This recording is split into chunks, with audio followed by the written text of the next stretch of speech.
મિત્રો મને આવે છે તાવ. આના પહેલાના વિડીયોમાં તમે જોયું હશે હું ગોલ્ડન ટેમ્પલમાં હતો. આ ગોલ્ડન ટેમ્પલમાં 2 દિવસ રોકાણો. 2 દિવસમાં હોટલમાં હતો અને હવે હું નીકળું છું ભટિંડા જવા માટે અને મને તાવ પણ આવે છે. ચાલો તો તાવ વાળો વિડીયો ચાલુ કરીએ.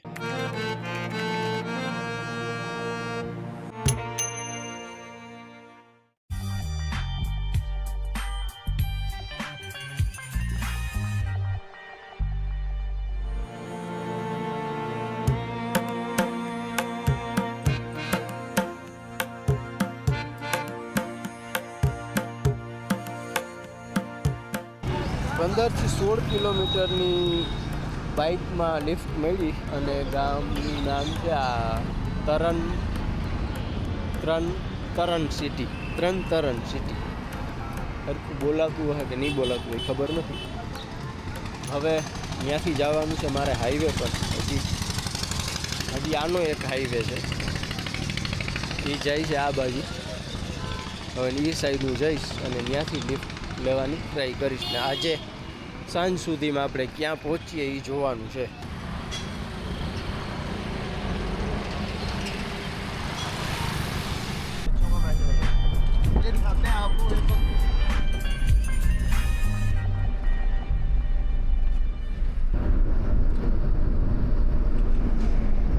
બાજીએ કીધું કે 300 યુનિટ ફ્રી લાઇટ બિલ અહીંયા પંજાબમાં હરેક ઘરમાં, અને બાકી ગેસ આપણે 800 રૂપિયાની આસપાસ છે, જે આપણે 800 રૂપિયાની આસપાસ જ છે એટલો ભાવ અહીંયા છે. એટલે આવું છે.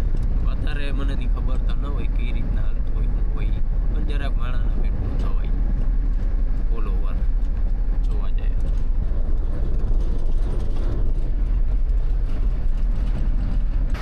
ये नदी है ब्यास दरिया, ब्यास दरिया. बांध है ये बांध. जब ये बांध खुल जाता है तो बहुत ज़्यादा पानी हो जाता है. ये है असल में हरी का बत्तख. हरी का बत्तख. हाँ, गुरुद्वारा साहब है यहाँ पर. हाँ. वो ऊपर इधर को गुरुद्वारा दिख रहा है. देखिए. हाँ वैसे देखा. ये सारा बांध है. इसमें भालू निकलता है ना.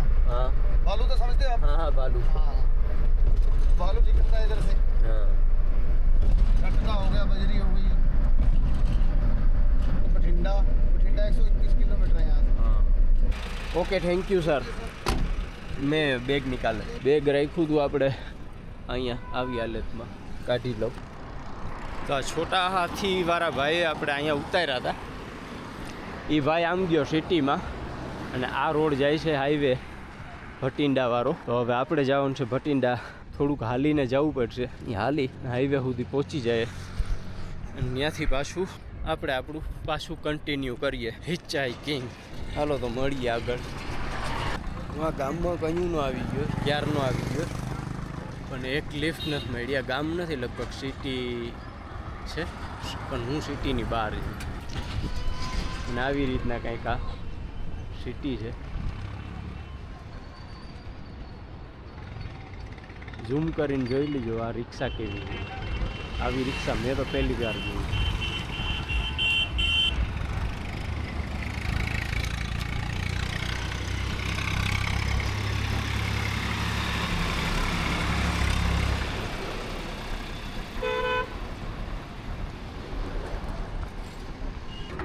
હું અહીંયા ઊભો રહ્યો તો શેરડીનો રસ પીવા. તો અહીંયા આ ભાઈએ મને એમ કીધું કે ભાઈ તારે ક્યાં જવાનું છે. મેં કીધું મારે જવું ભટિંડા. તો ભટિંડા જવા માટે આ રસ્તો છે, પણ એ ભાઈએ એમ કીધું કે લિફ્ટ લઈને જવા માટે બહુ જ રિસ્કી છે રસ્તો. તો તારે અહીંથી લિફ્ટ લઈને ના જવું જોઈએ, બહુ રિસ્કી છે. તો મેં કીધું હું વગર પૈસે જ ટ્રાવેલ કરું. તો એ કે હું તારા બસના પૈસા આપી દઈ કે, પણ તું બસમાં વયો જા. પણ રિસ્કી, મને ઘણા બધા માણસો ભેગા થાય એટલે કહે કે ભાઈ આ રિસ્કી છે એટલું બધું, પણ જોઈએ છે. અને મતલબ હવે નશાના કારણે બહુ જ રિસ્ક છે પંજાબમાં એવું કહે છે બધા લોકો, એમ જ કહે છે. એટલે પાછા હેલ્પફુલ છે માણસો અને આવી રીતે કહે છે. એટલે મતલબ બે ટાઈપના માણસો છે. ઓવરઓલ. મને ખરાબ માણસો હજી મળ્યા નથી અને મેં હમણાં જ કીધું કે મને એવા માણસો કોઈ મળ્યા નથી. તો એ કે મળ્યા નથી સારી વાત છે, બાકી તારી પાસે કંઈ છે એ બધું લઈ લે, ખાલી 100 રૂપિયા હતું તને મારી એવું પણ થઈ શકે. એટલે કે એ તું રહેવા દે, હું તારી ખાલી એટલી હેલ્પ કરી શકું, તું બસમાં વયો જા. એટલે એ ભાઈની વાત માની લઈએ આપણે અને બસમાં વયા જાય. તો આમ બાજુમાં જ મને ઓલો ટ્રેનનું ફાટક જોવા મળ્યું હમણાં. મેં કીધું તું અહીંયા રેલવે સ્ટેશન હશે ને? એ કે હા રેલવે સ્ટેશન છે, તો તું ટ્રેનમાં જ વયો જા. ਗੱਡੀ ਭਰ ਕੇ ਆ ਗਈ ਆ 100 ਦੇ 4 ਕਿਲੋ ਆਲੂ ਦੇ ਪਿਆਜ਼ ਵਿਕਦੇ ਆ તો મેં કીધું ઓકે. મને લાગતું નહોતું કે મારે એવું કરવું જોઈએ, કારણ કે હું હિચાઈક કરીને નીકળો છું. પણ તો એ કે ના, એ કેટલું રિસ્કી છે એ તને અંદાજ જ નથી. પણ મને એ ભાઈએ પછી એક બીજો બાપા હતા, એની કોઈએ માનવા ના દીધું ને ઘણું બધું કીધું મને. એક તો એને હિન્દી નહોતું આવડતું, તો એ એટલી બધી લાઈફ કરી મારી યારે. તો મેં કીધું ઓકે હાલો ટ્રેનમાં બઠિંડા સુધી. બઠિંડા છે અહીંથી 125 કિલોમીટર.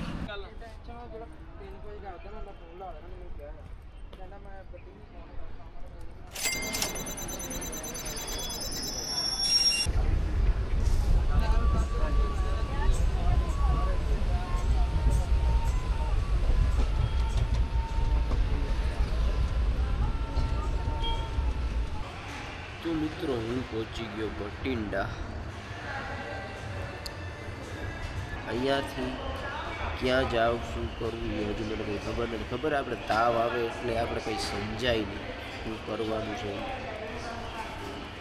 તો એ હાલતમાં છે હું અત્યારે, એટલે મને હજી કંઈ સમજાતું નથી મારે શું કરવાનું. અને હું રેલવે સ્ટેશનમાં છે બઠિંડાના, પ્લેટફોર્મ નંબર 5 ઉપર. થોડુંક મતલબ મારે કદાચ અહીંયા સૂઈ જવું હોય તો હું સૂઈ શકું, પણ ના સુવાય નહીં, થોડું સેફ નથી એટલું બધું. પણ હું અહીંયા રેસ્ટ કરી શકું, એટલે રેસ્ટ કરું છું અહીંયા, પછી વિચારું શું કરવું શું નથી કરવું. ઓકે, તો સ્ટોરી હું તમને હજી સરખી નથી સમજાવી શકું, પછી સમજાવીશ. પહેલાં હું ક્યાંક ઉડવાનું છે ત્યાં પહોંચી જાઉં, કારણ કે સ્ટોરી સમજાવવાને લાયક સ્ટોરી સમજાવવાના ઓલા મૂડમાં નથી. એટલે મતલબ મૂડ તો ઠીક છે, પણ હું પોઝિશનમાં નથી. એટલે પછી હું તમને નિરાતે સમજાવું આખી સ્ટોરી. ઓકે, ધન્યવાદ.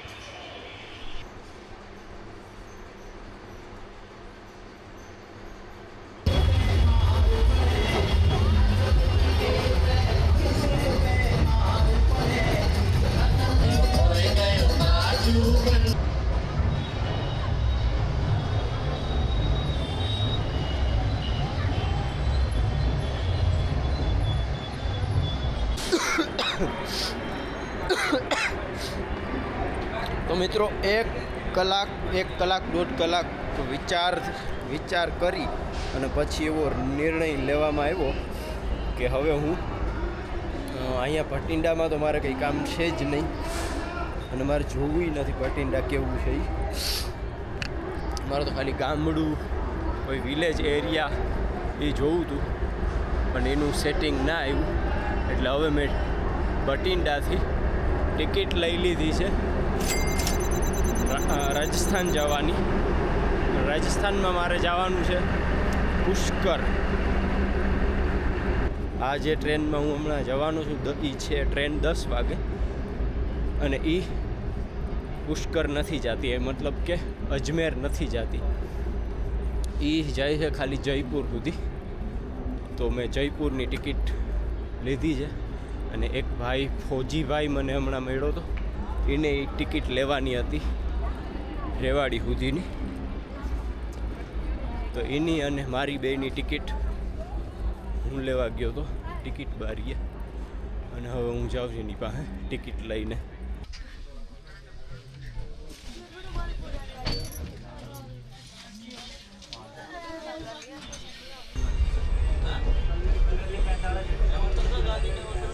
નમસ્કાર મિત્રો, સ્વાગત છે મારું તમારા મોબાઈલ અને ટીવીમાં. હું પહોંચી ગયો છું જયપુર. જે હું રાતે ઓલી ટ્રેનમાં બેઠો હતો એ ટ્રેને મને પહોંચાડ્યો છે જયપુર.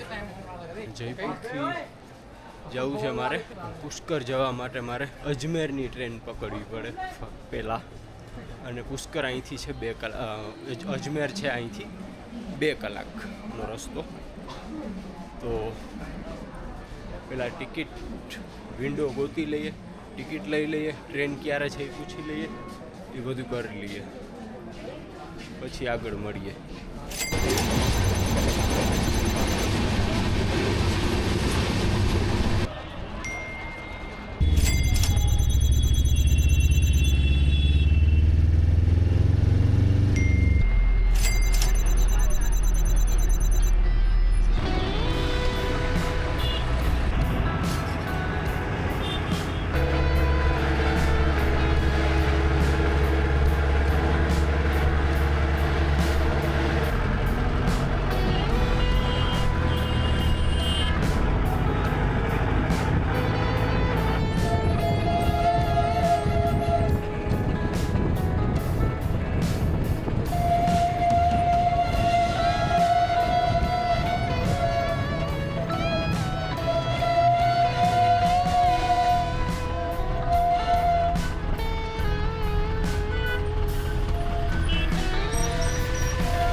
તો મિત્રો મને આમ તો 2 દિવસથી મારી તબિયત ખરાબ છે. હું જ્યારે મખ્ખુ એવું કંઈક ગામનું નામ હતું ત્યાંથી નીકળ્યો અને ભટિંડા પહોંચ્યો, પછી મારો તાવ જે હોય ને એ વધી ગયો હતો.